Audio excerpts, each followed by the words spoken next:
Good morning students, this is theory of machines and we are going to see the basics of mechanisms. In this topic I will be discussing about inversion of a mechanism, and then I will go through certain topics in single slider, double slider and instantaneous center of rotation and move on to the next video.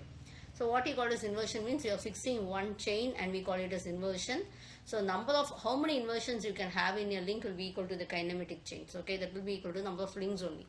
Okay, chain means it will have a number of links and also everything will be have a relative motions with respect to each other. The links will be. So this inversion of 4-bar chain and single slider crank chain will be discussed in this topic.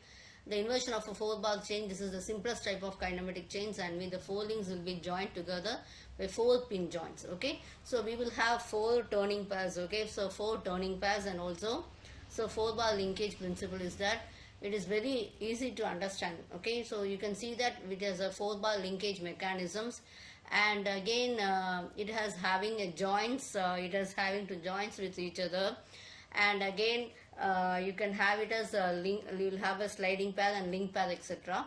So this is a double cranker mechanism. Is the reciprocating motions will be converted into a rotational motions. In this you can see that you have a longest link and one link will be fixed and these two links can rotate. Okay, the one is a double rocker mechanism, is that in which the two links can only oscillate in a double rocker mechanism. So you can see it as a yellow link one, which can see it as a link will be fixed, and the longest live you have these two links will be oscillating, and these we call it as rockers. So these are different inversions of a 4-bar mechanisms. Okay, this can rotate fully. And next one is a crank and rocker mechanism, in that two links will be to the fixed link will have different degrees of freedom. The green link can rotate completely, but others can only oscillate, they cannot rotate. Okay, and one will be fixed. Okay, so first inversions examples is beam engines. Okay, so one link will be oscillating and the other will be rotating about the fixed link. So this will be shown in the diagram. You can see that due to the upward and downward motion of the cylinder, so what happens is the lever will be oscillating here and there and will have a connecting rod, etc. Okay, so single slider crank chain is a modification of basic 4-bar chain mechanisms, etc. Converts rotary motions will be converted to reciprocating motions and vice versa. So you can see that we have a piston rod and guides will be there and the connecting rod, and the crank will be rotating. So this is an example of single slider crank chain. Okay, so the link 1 will be corresponding to the frame, and the link 2 will be a crank, link 3 to be connected, link 4 will be corresponding to the crosshead, etc. Okay, the crank will be rotating, so what happens, the crosshead, it will be moving along this, etc. Okay, so inversions of single slider crank chain is different links when fixing in turn different links in an inversion is being obtained. Okay, that 4 inversions of you can see in as inversions is pendulum pump or bull engine. We can fix the cylinder or link 4, and in this case the crank also the rotating and the connecting rod will be oscillating, etc. And the piston will be to the piston rod is also oscillating, etc. Okay, you can see that. So we are having 2 oscillatory motions and also one is rotating. So this is the pendulum pump. Okay, so next one is oscillating engine cylinder.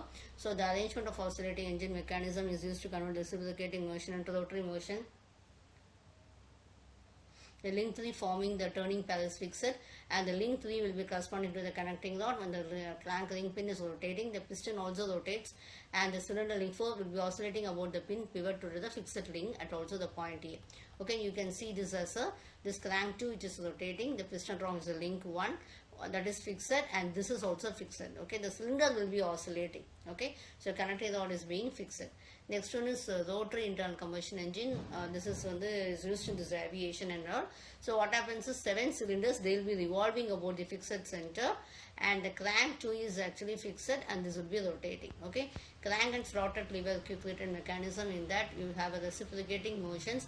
So for this reciprocating, what happens is this slider, this will be also rotating. So we have it as an angle, and this we have it as a connecting rod, and the connecting rod, with the help of this connecting rod, will be converting the rod into the tool motions, etc. Okay, so AP1 are tangential, AP1 and AP2 are tangential to the motions, and thus we have to see. Okay, so forward or the cutting stroke, this crank will be rotating from CB1 to the CB2. So we have time by kind of continuation by time of return stroke, we get this angle. So we can see that the time taken for forward motion will be more, that is a cutting stroke. When we consider the return stroke, that will be taking less angle. Okay, so this is the calculation. Okay, next one is Whitworth quick return mechanism. So normally this is used for shaping and slotting and all. So here the link 2, you can see that is fixed. Okay, so the link 2 here, that is fixed. You can see that it has been shown by this arrow. And what happens when the tool is moving to a distance of 2 PD. Okay, and from CA2 to CA1 we have it is in the beta. The tool moves back from the right hand to the left hand side, etc. Okay, so we have it as alpha by beta. Thank you.